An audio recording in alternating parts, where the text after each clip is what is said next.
जनजाति के एक बहुत दूर गांव में जाने का मौका मिला। वहां पे जाके जब मैंने देखा, क्योंकि मैं ग्राउंड पे जाके ग्राउंड जीरो पे जाके देखना चाहता था कि ये मोदी की सरकार, विप्लव देव की सरकार त्रिपुरा प्रदेश में जो सबसे ज्यादा गरीब और जरूरतमंद लोग हैं, गांव के लोग हैं, उनके साथ इनका क्या व्यवहार है, उनके लिए ये क्या कर रहे हैं। तो जब जाके देखा, एक जनजाति के गांव के एक घर में गया, एक व्यक्ति जिसका एक्सीडेंट हो रखा था, उस व्यक्ति का जो कि ऑलमोस्ट कोमा में है, पिछले 1.5-2 महीने से, और जब उसकी बीवी को पूछा कि आपके इलाज के लिए सरकार ने क्या किया है, आयुष्मान जो हेल्थ कार्ड है उस पे आपको बीमा मिला, उसने कहा मेरा 80,000 रुपए का खर्चा हो चुका है, मेरे को 1 रुपया सरकार की तरफ से मदद नहीं मिली है। शर्म आई मोदी सरकार के ऊपर, विप्लव देव की सरकार के ऊपर, के बड़ी बड़ी बातें करते हैं प्राइम मिनिस्टर के ये हर गरीब व्यक्ति के पास हेल्थ कार्ड है, उसको फ्री हेल्थ की सर्विसेज दी जा रही है हॉस्पिटल्स में। और जब वो गरीब व्यक्ति जिसके 4 बच्चे थे, 3 बेटियां और 1 बेटा, 80,000 रुपया लगाया, और उसकी अगर मदद की किसी ने, तो पीसीसी प्रेसिडेंट ने, त्रिपुरा कांग्रेस के कमेटी के प्रेसिडेंट ने, कांग्रेस ने मदद की, उसने बोला मेरी। ये हाल है। जब मैंने वहां पे पूछा उस गांव में कि यहां पे पीने वाला पानी है, तो उन्होंने कहा नहीं है। जब मैंने पूछा कि स्वच्छ भारत में प्रधानमंत्री जी कहते हैं कि टॉयलेट दे दिए हैं, आपके पास टॉयलेट है, तो उन्होंने कहा हमारे यहां टॉयलेट नहीं है। जब मैंने पूछा कि आपको गैस और सिलेंडर मिला है, तो उन्होंने कहा नहीं मिला है। जब मैंने पूछा आपको नरेगा में काम मिलता है, तो ये कहा कि 1 महीने में, कभी कभी किसी महीने में 4 और 5 दिन मिलता है। मैं ये पूछना चाहता हूं आपके यहां के मुख्यमंत्री को कि बड़ी बड़ी बातें स्टेज के ऊपर करते हैं आप भी और आपके प्रधानमंत्री जी भी। ये जो लोग हैं त्रिपुरा के गरीब लोग, जनजाति के लोग, गांव में रहने वाले लोग, इनको सुविधाएं कौन देगा? अडानी देगा कि अंबानी देगा? सरकार ने देनी है। आप बड़ी बड़ी बातें करते हो, लेकिन लोगों के पास पीने का पानी ना हो, शर्म की बात है। लोगों के पास टॉयलेट ना हो, शर्म की बात है। लोगों के पास गैस चूल्हा ना हो, नरेगा ना मिलती हो, और इससे अलावा फूड सिक्योरिटी में राशन कार्ड भी ना हो, उनके पास राशन कार्ड भी नहीं था। ऐसे परिवार, ऐसे लोग गांव में जिनकी कोई सुध नहीं लेता, जिनके बारे में कोई नहीं सोचता, और यहां शहर में बैठ के मैं देख रहा था कि जब मुख्यमंत्री निवास के सामने से निकले, तो मुख्यमंत्री निवास के बाहर बहुत बड़े बड़े लेवल पे जगमगा रहा था। उसके निवास के बाहर बहुत बड़ा जो सजावट हो रखी थी।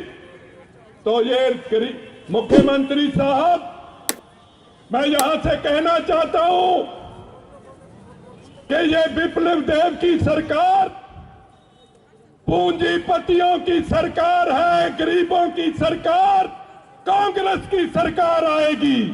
आज से यहां से शुरुआत होगी। और विप्लव देव जी, आप जहां से आए थे अमित शाह और मोदी के पास से, ये त्रिपुरा के लोगों को आपने बेवकूफ बनाया है, इनके साथ धोखा किया है, इनके साथ बड़े बड़े वादे करके आपने इनके साथ वादा खिलाफी की है, धोखा किया है। ये त्रिपुरा के लोग आपको माफ नहीं करेंगे, आपको उसी तरह पैक करके वापस दिल्ली और नागपुर भेज देंगे।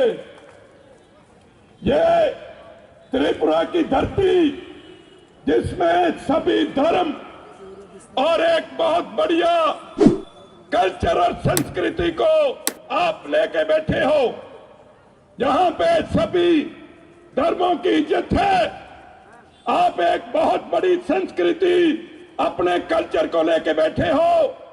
ये त्रिपुरा एक बहुत ही सुंदर स्टेट, जब मैं कल जा रहा था तो मैं देख रहा था कि इतनी सुंदर स्टेट जिसमें चाय के बागान भी हैं, जिसमें रबड़ के पेड़ भी हैं, जिसमें धान भी उगता है, जिसमें सब्जी भी चलती है, जिसमें फ्रूट भी लगा हुआ है, जिसमें बढ़िया लेक है, तालाब है, जिसमें बहुत बढ़िया लोग रहते हैं। यह एक सुंदर स्टेट, इसमें आपको राज करने का मौका दिया लोगों ने। विप्लव देव जी, आपने लोगों के साथ धोखा किया है, आपने त्रिपुरा के साथ धोखा किया है। ये सभ्यता, ये कल्चर, संस्कृति, यहां पे मैं देख रहा था, मैंने पूछा कि ये त्रिपुरा के बारे में, तो मेरे को बताया कि अगर सबसे पहले कहीं पे म्यूनिसिपल कॉरपोरेशन बनी तो वो त्रिपुरा के महाराज ने बनाई।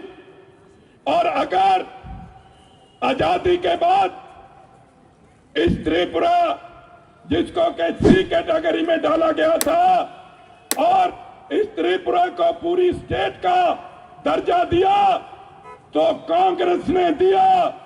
और अगर हमारे जनजाति के लोगों को अगर कॉन्स्टिट्यूशन के शेड्यूल 7 में अगर आप लोगों को लाके एडीसी बनाने का जो मौका दिया 1985 में कांग्रेस ने दिया, आपके जनजाति के 17 असेंबली सीटों से बढ़ा के 20 सीट किए राजीव गांधी जी ने 1985 में। अगर त्रिपुरा का विकास हुआ, त्रिपुरा में गरीब की आवाज सुनी गई, जनजाति की आवाज सुनी गई, तो कांग्रेस के राज में, और अगर बीजेपी का राज आया तो क्या मिला त्रिपुरा को? लॉ एंड ऑर्डर खत्म। हमारी मां और बहन बेटियों के बलात्कार की अगर सबसे ज्यादा घटनाएं देश में है तो वो त्रिपुरा में सबसे ज्यादा वाले प्रदेशों में से एक आता है। अगर आपके यहां पे कोई अगर बेरोजगारी की, अनएम्प्लॉयमेंट के बारे में किसी अगर डाटा में जाया जाए तो त्रिपुरा स्टेट देश में पहले 2-3 प्रदेशों में आता है। आपने रोजगार नहीं दिए, लेकिन तकरीबन 10,000 से ऊपर लोगों के रोजगार विप्लव देव जी आपने छीन लिए। उन परिवारों का क्या होगा जिनके रोजगार आपने छीन लिए? आज नौजवान रोजगार मांगता है, गांव में लोग नरेगा का रोजगार मांगते हैं, पीने वाला पानी मांगते हैं, हॉस्पिटल में सुविधाएं मांगते हैं। और मेरे को बड़ी हैरानी हुई कि एक ऐसा प्रदेश भी है देश में जहां पे सरकारी बसेस ही नहीं है ना आपके जहां सरकारी बसेस। एक प्रदेश देखा मैंने पूरे हिंदुस्तान में जहां पे सरकारी बसेस ही नहीं है और लोगों को प्राइवेट ट्रांसपोर्ट माफिया के अधीन कर रखा है। यह कैसे चलेगा? गरीब व्यक्ति जिसका साधन बस और ट्रेन है, ट्रेन की सुविधा भी कांग्रेस के राज में ट्रेन लाइन जो रेलवे लाइन है वो स्टार्ट की गई और त्रिपुरा को ट्रेन के साथ जोड़ा गया।